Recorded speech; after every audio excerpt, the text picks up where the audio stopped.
Provérbios capítulo 3.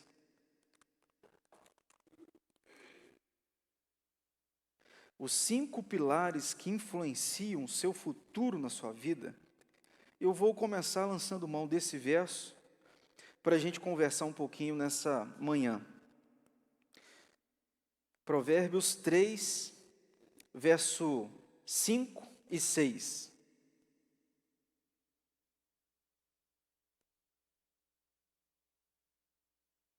Provérbios 3, versos 5 e 6.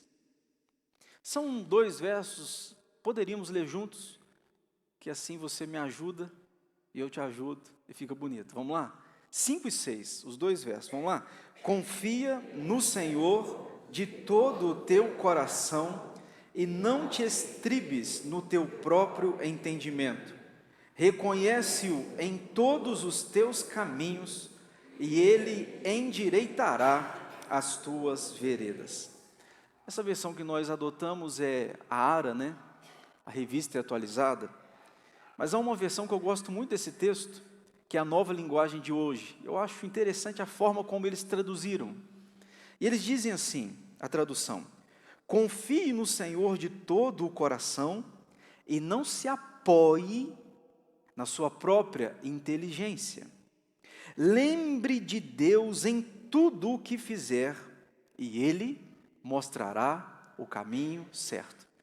É uma maneira de dizer a mesma coisa, mas parece ser um pouco mais entendível, mais clara. Então eu quero conversar com vocês nesta manhã sobre 5 pilares que influenciam o nosso futuro. 5 pilares que influenciam o nosso futuro.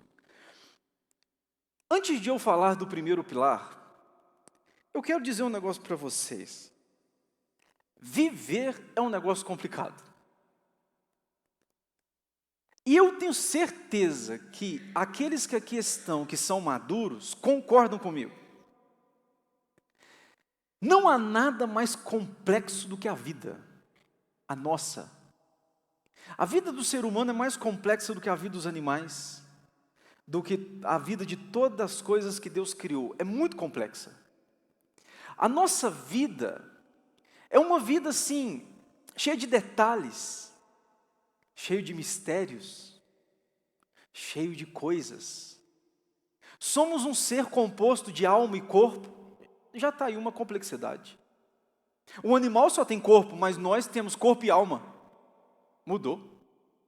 Então eu como para alimentar o meu corpo físico, mas eu não posso esquecer que eu tenho uma alma, que também precisa de alimento, senão morre, espiritualmente falando.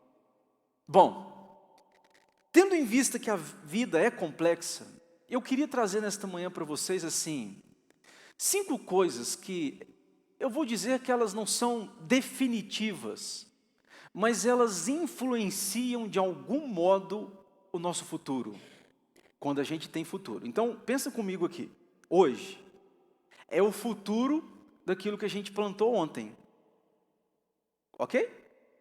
Hoje a gente está vivendo o resultado de tudo aquilo que a gente foi construindo nos anos passados.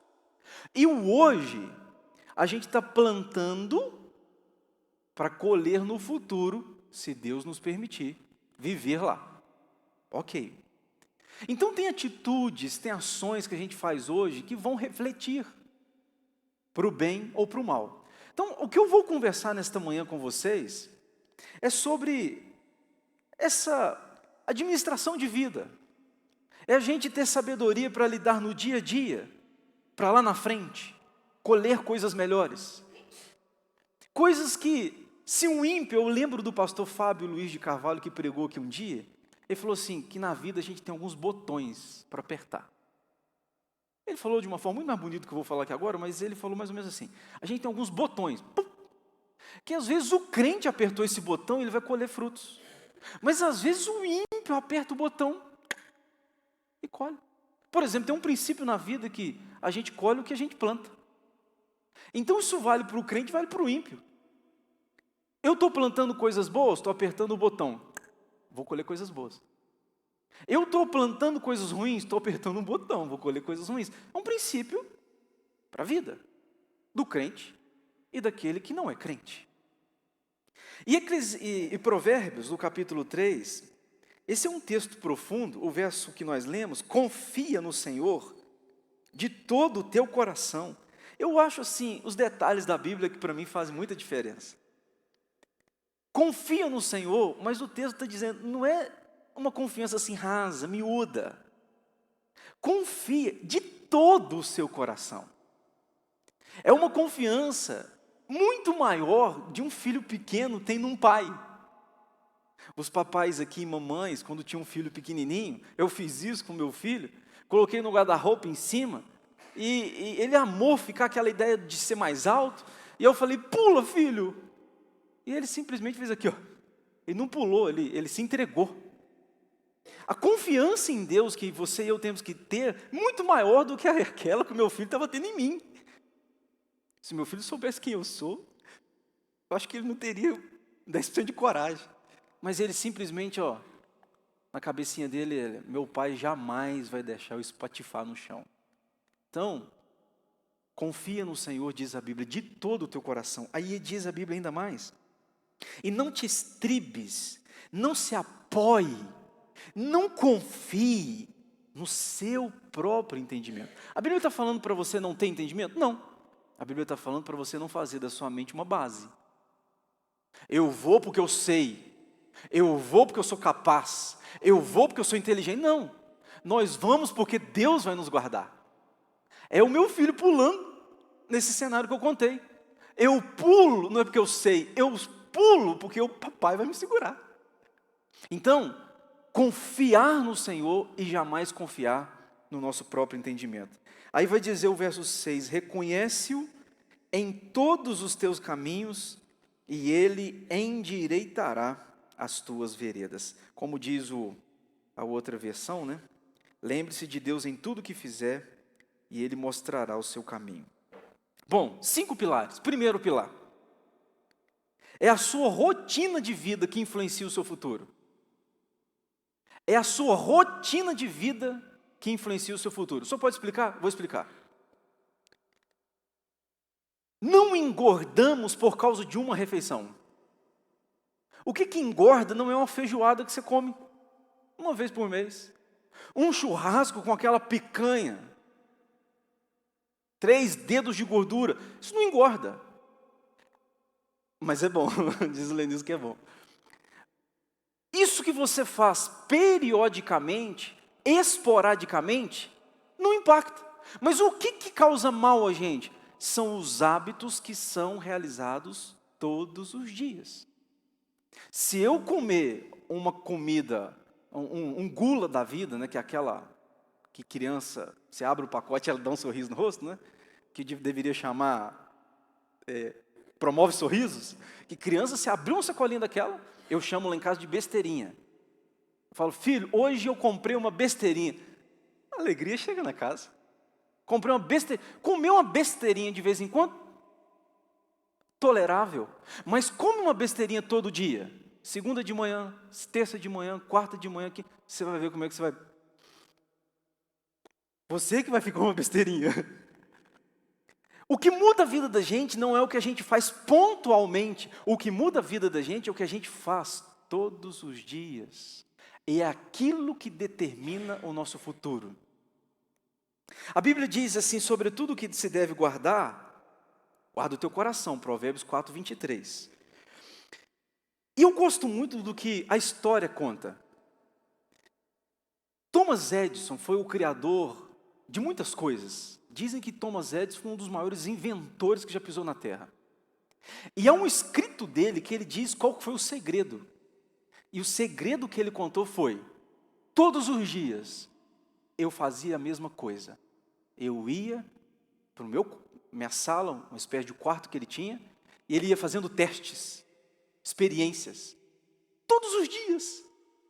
E teve uma vez que alguém interpelou e disse, o senhor não desiste depois de tentar 2.000 tentativas para criar uma coisa? 2.000 tentativas, o senhor não desiste? Ele falou assim, não, eu descobri 2.000 formas de como não fazer. Então, a rotina, todo dia,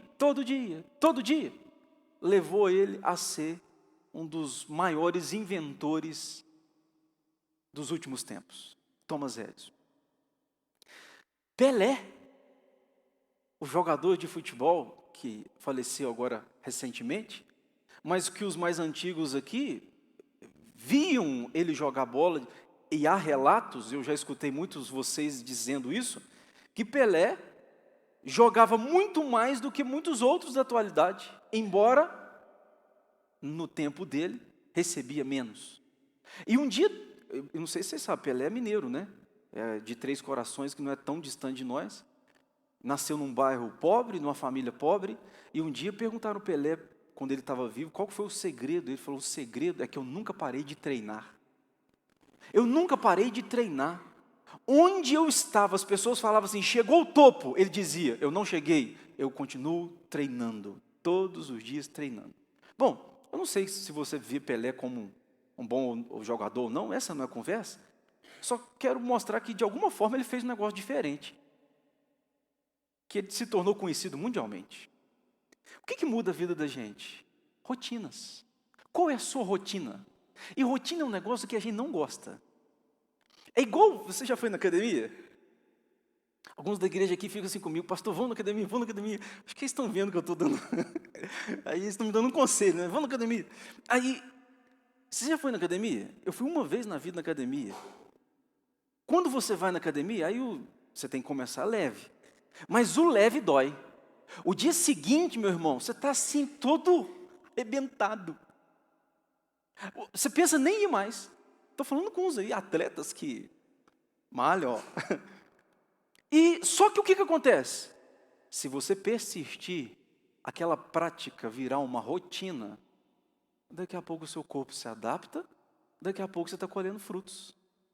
Então, rotina é da mesma forma. No início dói, mas se você mantiver essa prática, ela fica saudável e você se acostuma com ela.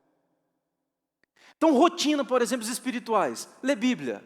Talvez, vou ler Bíblia esse ano, toda a Bíblia. Talvez nos primeiros passos, nos primeiros capítulos, você vai gemer um pouquinho. Mas depois que isso entrar numa rotina de vida, todos os dias, naquele horário, o seu cérebro automaticamente vai recomendar a você. Está na hora de ler a Bíblia, está na hora de ler a Bíblia, está na hora de ler a Bíblia. Rotina. Rotina de oração. Todo dia, em determinado horário, determinado momento, eu faço oração. Rotina. E lembra que isso tem na Bíblia modelos, irmãos. Lembra de Daniel? Quantas vezes Daniel orava por dia? 3 vezes. Você acha que foi um dia só? O rei ficou incomodado porque ele mantinha essa prática. Todos os dias, 3 vezes por dia ele orava. Sabe o que muda a vida da gente? São rotinas que a gente faz todos os dias. Rotina relacional. Eu estou falando aqui para casais, para maridos, mulheres, esposas. Como é a sua rotina dentro de casa? O que impacta o seu casamento não é o que você faz uma vez. O que impacta o seu casamento é o que a gente está fazendo todo dia. Todo dia emburrado. Diz o Cláudio Duarte que fala esse negócio, diz que quando o homem está emburrado, ele está pensando. Diz que quando a mulher está com cara feia e emburrada, o homem está lascado. Deixa eu te dizer um negócio, como é que é a sua rotina dentro de casa? Então, às vezes a gente faz alguns agrados dentro de casa, um presente, isso é pontual, mas isso não muda. O que muda a vida da gente dentro de casa é a maneira que eu me comporto todos os dias. Então, todo dia a comunicação é boa, todo dia o relacionamento é bom, todo dia o amor é bom, é isso que está ditando a sua vida. Não são coisas pontuais, mas são coisas que a gente faz todo dia. Quer ver mais uma outra história, um exemplo? Qual que é a sua rotina espiritual? Vida de oração, vida de leitura de palavra. Você lê Bíblia, irmão? Às vezes eu ponho capítulos para ler aqui na igreja, de propor um capítulo todo, porque talvez você passou a semana inteira sem ler a Bíblia. Pelo menos um capítulo nós vamos ler junto. Você tem esse costume de ler Bíblia? De se esforçar, correr atrás? Bom, esse é o primeiro ponto. É a sua rotina que vai influenciar o seu futuro. Onde você quer chegar no futuro? O que você quer fazer no futuro? Quais resultados você quer colher no futuro? É o que você está fazendo todo dia. É que vai determinar se você vai chegar ou não lá. Isso aqui é um conselho para a vida. Vamos para o segundo pilar? Segundo pilar. A sua família é a base de tudo. Transforme a sua família numa base. Se eu perguntar a vocês aqui, qual foi a principal missão de Abraão? O que vocês diriam que foi a principal missão de Abraão? Não o Abraão nosso, que ele pode também ter a mesma missão, mas eu estou falando do Abraão, pai da fé, o da Bíblia. Qual foi a principal missão de Abraão? Não sei se a turma da mídia aí consegue, pessoal. Põe na tela Gênesis 18, verso 19. A principal missão de Abraão não foi sair da terra dele, não foi ir para uma terra que Deus ia mostrar. A principal missão de Abraão não foi sacrificar ou levar o seu filho para o sacrifício. Olha a principal missão de Abraão.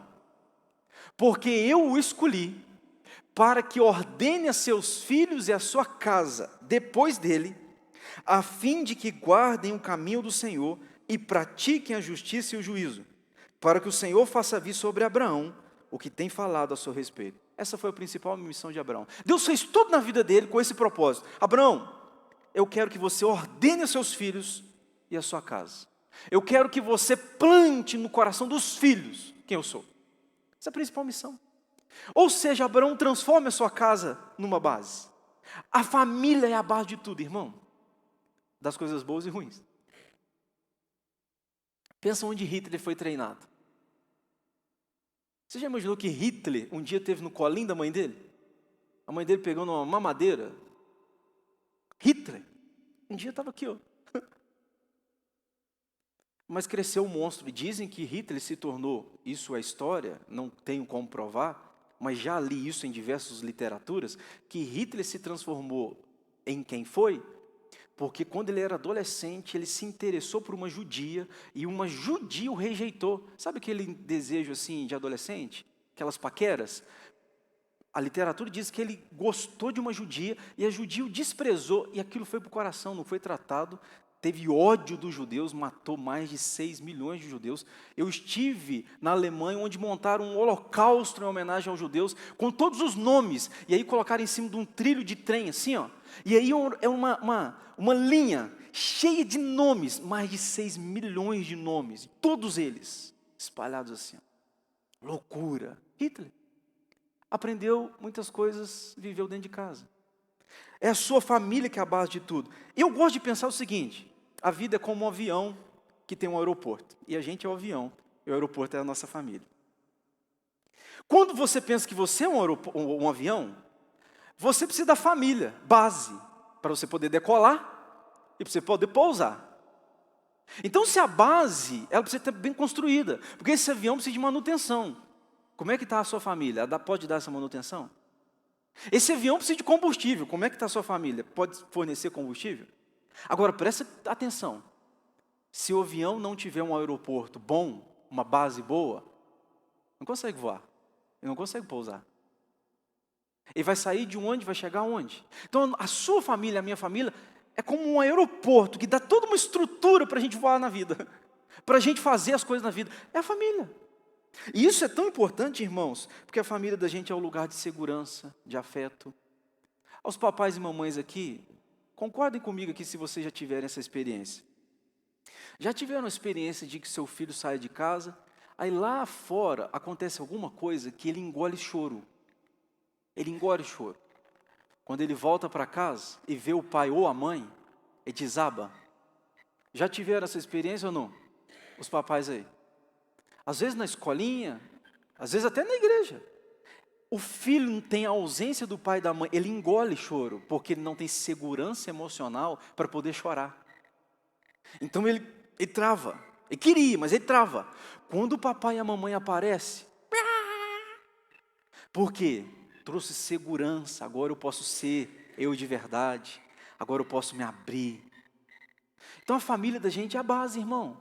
É a base, assim, de afeto. É lá que a gente tem que se abrir, ou pelo menos deveria, né? É lá que a gente precisa ter a recepção de um avião que pousa, colocar em ordem aquilo que precisa de ser colocado. A família é a base. A minha pergunta para você é: sua família é uma base? Vocês lembram do que o filho pródigo lembrou? Quando ele saiu da casa do pai? Ele sai, gasta tudo que tem, perde tudo. E lá, querendo comer comida de porcos, ele tem uma lembrança. Ele lembra do pai. Ou seja, o que marcou a vida do filho daquele filho não foi o dinheiro, não foi o estilo de vida, foi o amor do pai. Quando ele está lá na desgraça, ele falou assim: eu voltarei para o meu pai, se meu pai me tratar como um empregado, eu estou no lucro. Porque eu lembrei do afeto, eu lembrei do amor. A nossa casa tem que ter essa marca, gente. A gente sai de lá com uma lembrança assim: eu sou amado. Se o mundo me odeia, se eu voltar para casa, eu sei que lá eu tenho amor. Transforme a sua família numa base. E tem gente desistindo de família, porque está desistindo de construir.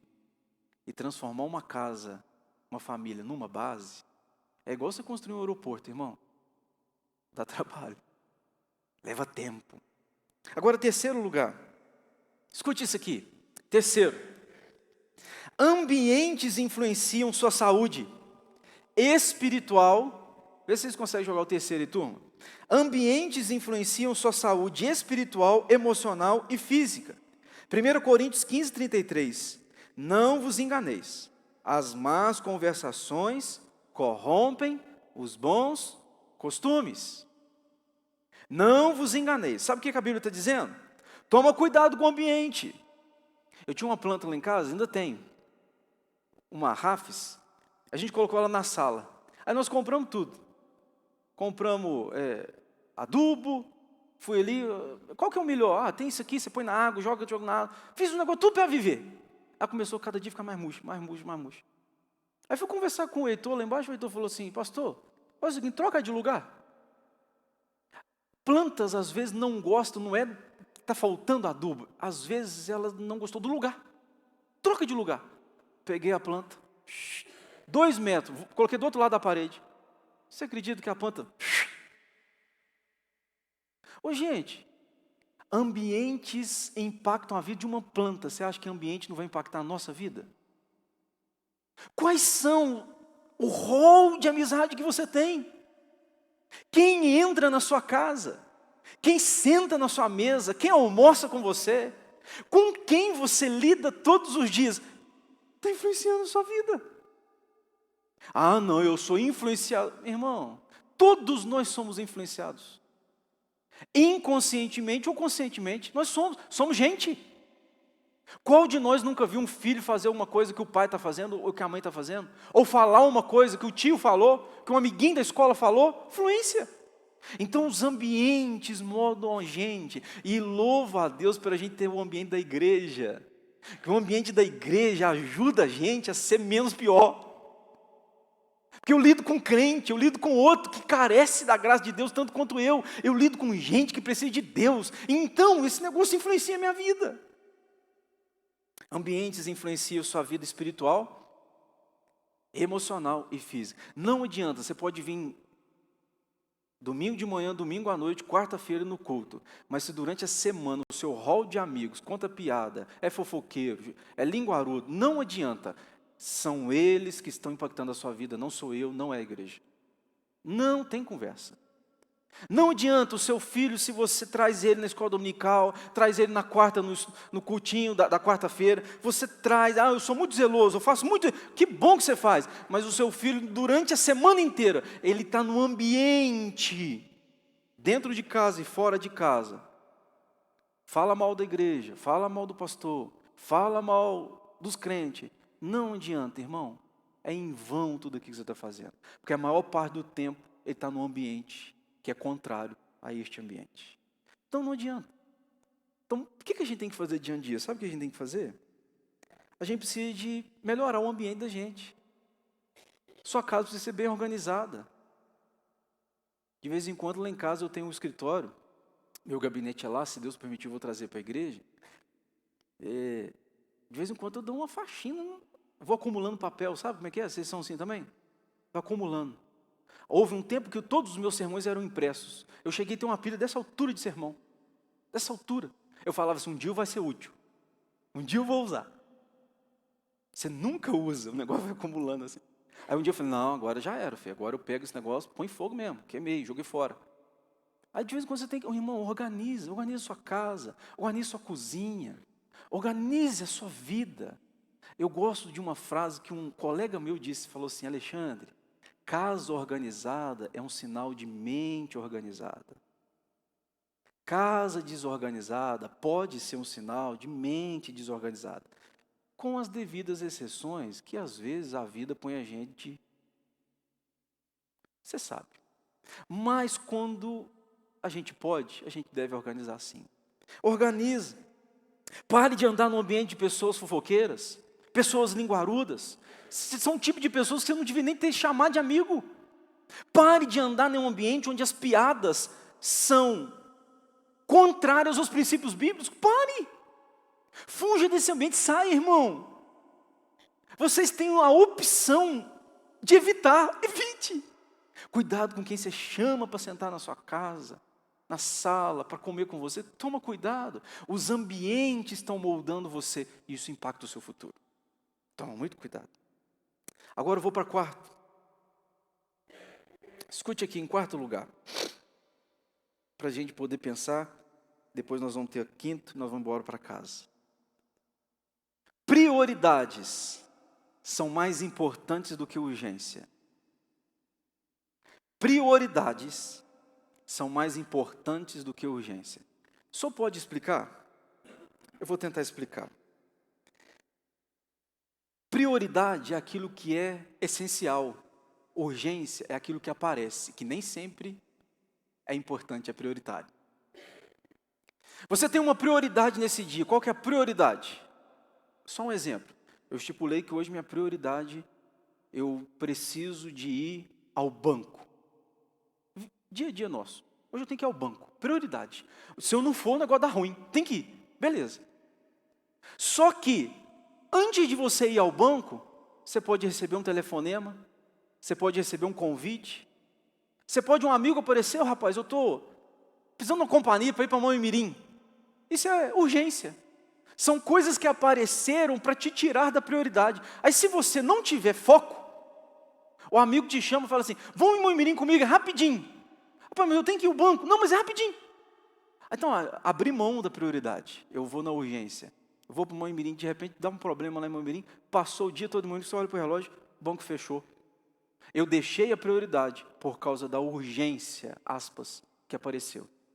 Então, tem um homem que é muito rico, Warren Buffett, um dos homens mais ricos do mundo e dos Estados Unidos, ele investe em ações, ele diz o seguinte, que a gente deveria acordar na vida, pelo menos uma vez num dia, e a gente escrever no papel quais são as nossas 25 coisas mais importantes da nossa vida.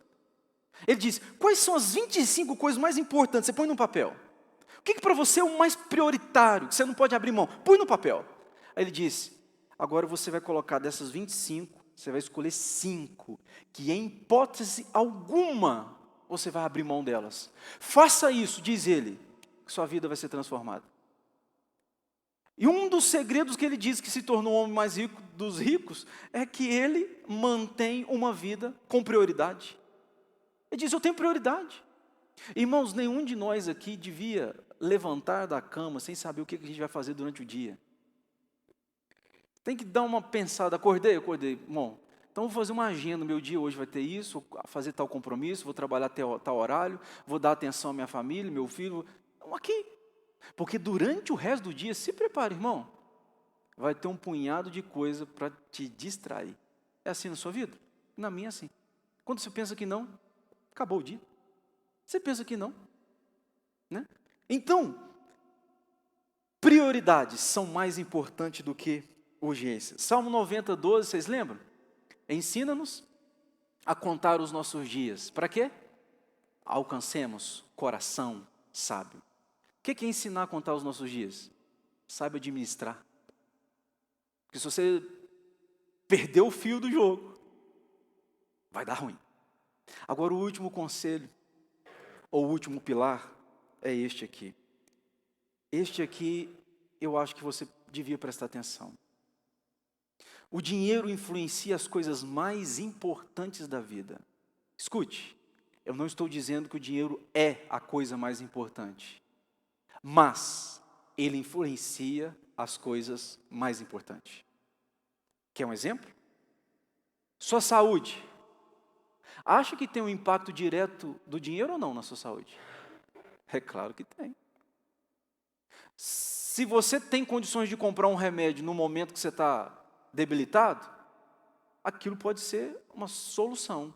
Mas se você não tem condição, sua saúde vai ser mais prejudicada.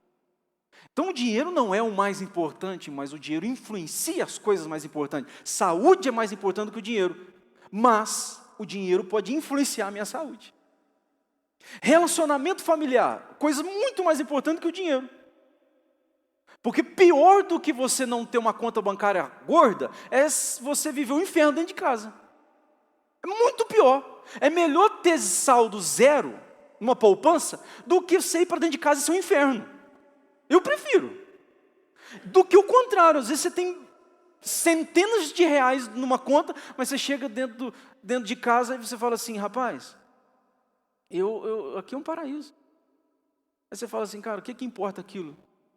Isso aqui é que muda. Então, o dinheiro influencia a maneira como que você lida na sua vida familiar, conjugal. Fica sem dinheiro para você ver nós homens, como é que a gente endoida. Quando os boletos chegam. Eu já passei por magrela na vida, gente. Eu imagino que eu estou falando com gente aqui que já passou tempos, das 7 anos das vacas magras. Alguns de nós durou até mais de 7 anos. Pensa. Eu conversava aqui um tempo com um rapaz que vinha aqui na nossa igreja e falou, pastor, eu falei sobre depressão na igreja, ele falou assim, sabe uma coisa que o senhor falou, que leva à depressão, mas o senhor não citou? É dívida. Irmão, dívida, quando é administrada, está tudo bem. Bom, eu estou devendo 20 mil, mas eu vou pagar X por mês, vou quitar, está tudo no controle. Agora, a dívida, quando ela sai do controle, eu estou devendo 20 mil aqui, 30 mil ali, 40 mil, eu não tenho de onde tirar. Aí ele falou assim comigo, você quer saber, pastor? Esse negócio leva a gente à depressão. Está percebendo? O dinheiro não é o mais importante, mas ele influencia as coisas mais importantes. Então, como que você lida com o dinheiro? Como é que você se relaciona com o dinheiro? Provérbios 10, 22, a bênção do Senhor enriquece, e com ela não traz desgosto. Você quer saber, irmão? Deus, quando abençoa a gente, e a gente prospera financeiramente falando, pode ter certeza que não traz desgosto. Agora, toda vez que eu prospero financeiramente, mas sem a bênção, eu estou trazendo desespero para a minha cabeça.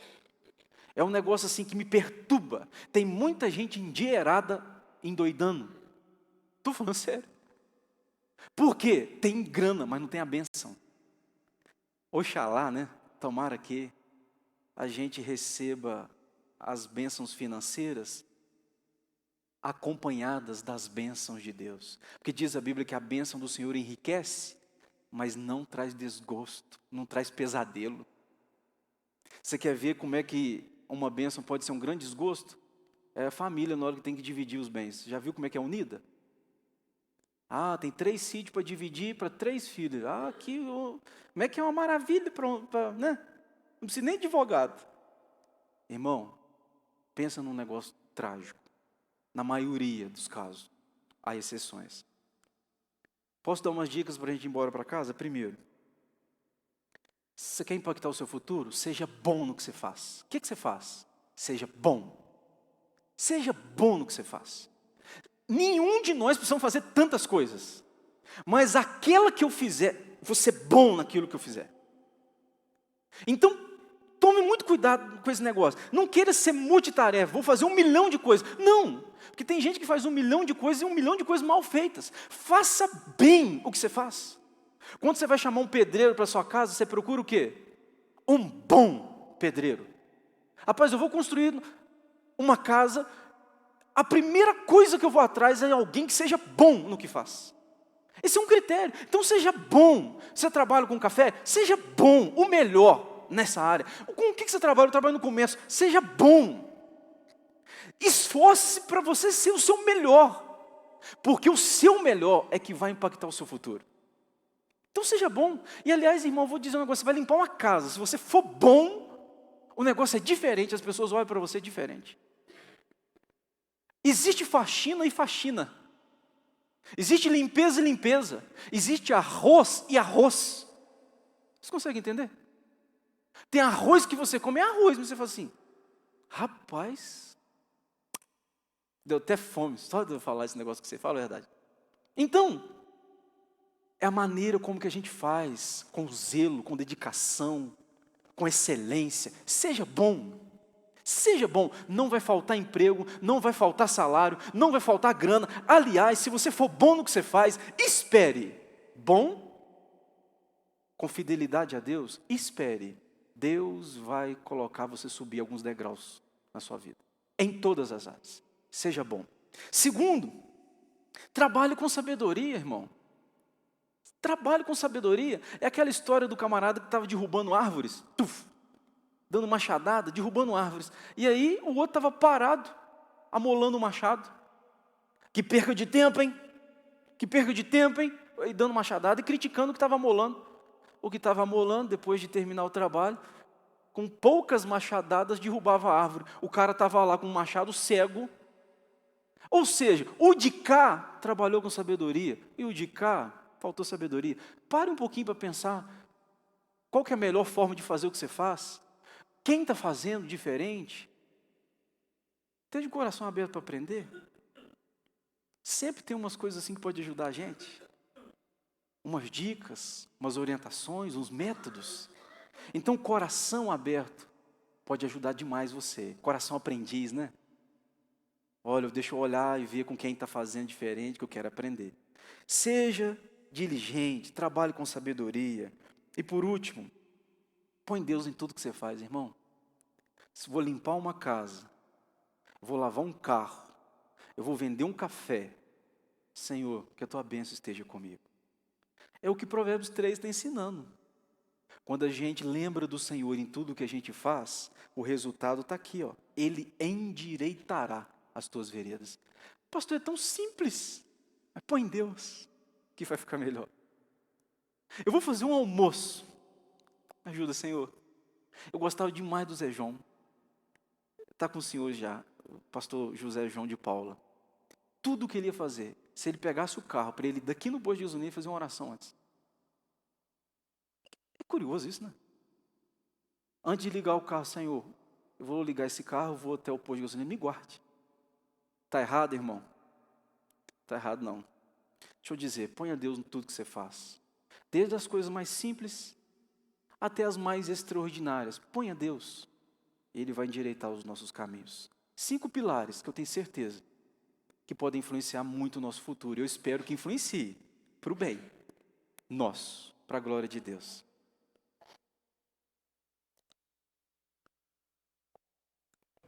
Deus em primeiro lugar, porque dificuldade, problemas, luta, todos nós temos. Exato. Mas nós temos um Deus que supre as nossas necessidades, mesmo nas horas de dificuldade e difíceis da vida. E se nós lembrarmos disso, acordar, orar, buscar a Deus e ler a palavra dele, e pedir a direção durante o dia, tudo vai ser bem resolvido, apesar dos problemas que tem, porque nós não somos perfeitos. Mas Deus é que ilumina, é Deus que guia, que dirige. Mas, quando nós lembramos, ler a palavra de Deus, orar e buscar Ele para aquele dia que fizermos, né? Seja em palavra, em ação. Buscar, pois, né, em primeiro lugar, o seu reino e a sua justiça. justiça. Todas essas coisas vos serão acrescentadas. Irmãos, espero que o seu futuro, se Deus permitir que a gente tenha futuro, seja glorioso na presença do nosso Deus. São apenas orientações para a gente viver uma vida melhor. Vamos ficar em pé?